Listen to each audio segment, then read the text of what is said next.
சரண்டே திரியே கௌரி நாராயணி நமோஸ்துதே ராஜாதி ராஜா. கல்யாணத்தை நிறுத்துங்கடா.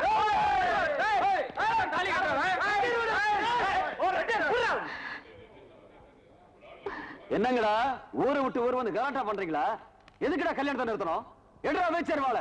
ஏய், எனக்கு அருவாள் எடுக்க தெரியும். எடுத்தா என்ன ஆகும்னு உனக்கும் தெரியும். மாப்பிள, யார் இவங்க எல்லாம்? எதுக்கு தகராறு பண்ண வந்திருக்காங்க? அது வந்து மாமா ஒண்ணுல ஐயா, நாங்க அரசம்பட்டியில இருந்து வரோம். என் பேரு செந்தூர பாண்டி.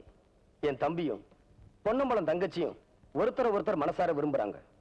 அப்படி இருக்க விருப்பமில்லாத அந்த பொண்ணை வடுக்கட்டாயமா இந்த ஊருக்கு தூக்கிட்டு வந்து இந்த கல்யாணத்தை நடத்த முயற்சி பண்றான். இது எந்த விதத்துல நியாயம்? ஏமா, அவங்க சொல்றதெல்லாம் உண்மையா? ஆமாங்க. இந்த ஊர்ல கௌரவமா வாழ்ந்துட்டு இருந்த மூக்க எடுத்துட்டியாடா. வகை வகையா சீர் செஞ்சு வழியை வந்து பொண்ணை கொடுக்கும் போது நான் யோசனை பண்ணிருக்கணும். நான் இப்ப என்ன பண்றது? பேசாம தாலியை கட்ட சொல்லுங்க. தம்பி, பாக்க வெத்தல மாத்தி பரிசம் போட்டாச்சு. மாப்பிள்ளை மணவழியில் வந்து உட்கார்ந்தாச்சு. இப்ப எப்படி தம்பி கல்யாணத்தை நிறுத்த முடியும்? பாக்கு மாத்தினே சுண்ணா மாத்தினு சொல்லிக்கிட்டு இப்ப கல்யாணத்தை நிறுத்த போறீங்களா இல்லையா? கல்யாணத்தை நிறுத்த முடியாது. பண்றது பண்ணீங்க. தொலைச்சு விடுவான். தொலைச்சு வெட்டு குத்துதான் நடக்கும். இத பாருங்க, இது எங்க ரெண்டு பேருடைய சொந்த பிரச்சனை. இத ரெண்டு ஊர் பிரச்சனை ஆக்க வேண்டாம்னு நினைக்கிறேன். நீங்க சொல்றது நியாயம் தான் தம்பி. இப்ப இதுக்கு என்ன முடிவு எடுக்கிறது? ஐயா, காதலிச்சதுனால என் தம்பிக்கு உரிமை இருக்கு. பரிசம் போட்டதுனால உங்க பையனுக்கு உறவு இருக்கு. மண்ணும் பொண்ணும் ஒரு வீரனுக்கு சொந்தமாகிறது தான் நம்ம மண்ணோட வழக்கம். அதனாலதான் அந்த காலத்துல பொண்ணுங்க மஞ்சு விரட்டுல மாப்பிள்ளையை தேர்ந்தெடுத்தாங்க. இந்த பிரச்சனைக்காக ரெண்டு ஊரும் மோதிக்க வேண்டாம். உங்க மகனும் என் தம்பியும் மோதட்டும். இதுல யாரு ஜெயிக்கிறாங்களோ அவன் அந்த பொண்ணு கிடத்துல தாலி கட்டட்டும். சரி தம்பி, அப்படியே செய்வோம்.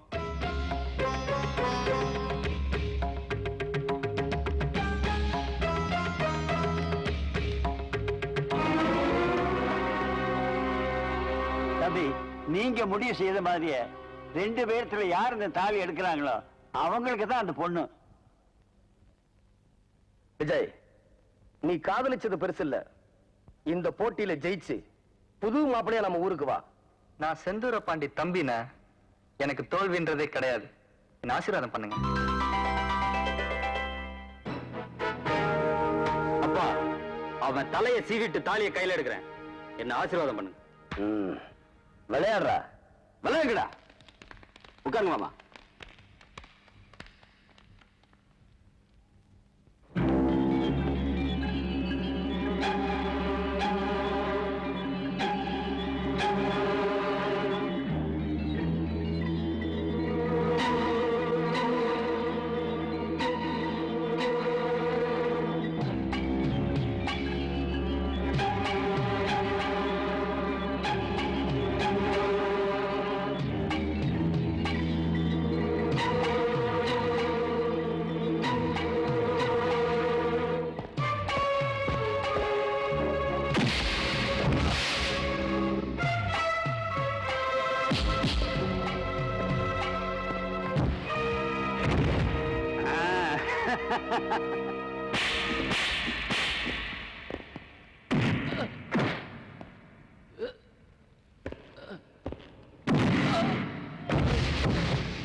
விஜய் தாலி எடுத்துக்கிட்டு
டேய், நாளைக்கு காலையில நம்ம ஊர்ல இந்த கல்யாணத்தை நான் நடத்தி காட்டுறேன். உன்னால முடிஞ்சா நிறுத்திப்பார்.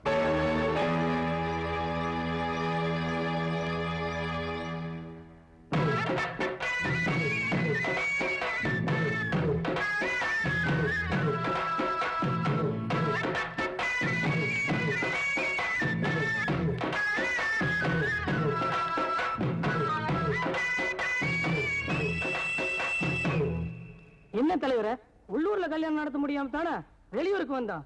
இங்க வந்து நம்ம நிலைமை இப்படி ஆகணுமா? செந்தூர் பாண்டி வேற உங்க தங்கச்சி கூட்டிட்டு போறா. இனிமே என்ன பண்ண போறீங்க தலைவரே? நிறுத்துறண்டா, இந்த கல்யாணத்தை நிறுத்தி காட்டுறேன். அம்மாவை மீனா டவுனுக்கு கூட்டிட்டு போய் மீனாவுக்கு பிடிச்ச மாதிரி படம் எடுத்து கொடு. சரிண்ணே. ஆமாடா, இந்த ஊருக்கண்ணே படுற மாதிரி உன் கல்யாணத்தை உங்க அண்ணன் நடத்த போறான். இந்த பாரு, என் மருமக கல்யாண புடவை மாதிரி இந்த ஊர்ல ஒருத்தி கூட கட்டிருக்க கூடாது. பாண்டி, நீ போய் ஐயருக்கு சொல்லிட்டு வந்துருப்பா. அப்பா, என் கல்யாணத்துக்கு இந்த ஐயருக்கு எல்லாம் யாரும் தேவையில்லை. நீங்களும் அம்மாவும் தாலி எடுத்து கொடுக்குறீங்க, நான் மீனா கழுத்துல கட்டுறேன். என்னடா அவன் இப்படி சொல்றான்? ஏன் தம்பியாச்சே அப்படிதான் சொல்லுவான்.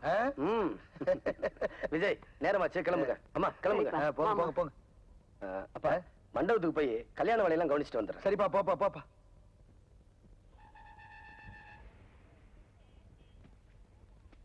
என்னம்மா இத்தனை படம் எடுத்து போட்டிருக்க, ஒண்ணு கூட பிடிக்கலையா? இருங்கய்யா, அவசரப்படுறீங்களே. என் பிள்ளைக்கு கல்யாணம் ஐயா. என் மருமக நேரத்துக்கு ஏத்த மாதிரி நான் தேட வேண்டாம். பொம்பளைகளை மட்டும் திருப்தி படுத்தவே முடியாதியா. என்னத்தை திருப்திப்படுத்த முடியாது? இப்படி எல்லாம் பேசினா நாங்க வேற கடைக்கு போயிடுவோம். ஐயோ வேண்டாங்க, இங்கே இருக்க. அது என்ன மேல மேல அது அது எடுப்பா. எங்க? ஆ. இந்தா பாருங்க. இது என்ன ஒளிச்சு வச்சுக்கிட்டீங்களா? இல்லம்மா. எங்க பாப்போம். இதுலதான் கருகு நிறைய இருக்கு. ராசாத்தி ரொம்ப அழகா இருக்கு. உனக்கு பிடிச்சிருக்க ஐயா? உங்களுக்கு பிடிச்ச எனக்கு பிடிச்ச மாதிரிமா. அப்புறம் என்ன, இதையே எடுத்துருவோம். இதையே கொடுத்துருங்க ஐயா. அப்ப ராசா போவோமா? கொஞ்சம் இருங்கம்மா. அம்மா, ஆ? இது நல்லா இருக்கா பாருங்க. எதுக்குப்பா இது? உங்களுக்கு தான். எனக்கா? எனக்கு எதுக்குப்பா இந்த அவசரத்துல? வேண்டாம். அட, ஏன் கல்யாணத்துக்கு நான் எடுத்து கொடுக்குறேன். மஞ்சள் கலர் உங்களுக்கு மங்களகரமா இருக்கும். இத கட்டிக்கிட்டு போனீங்கன்னா அப்பா பார்த்து அப்படியே மயங்கி விழுந்துறாரு.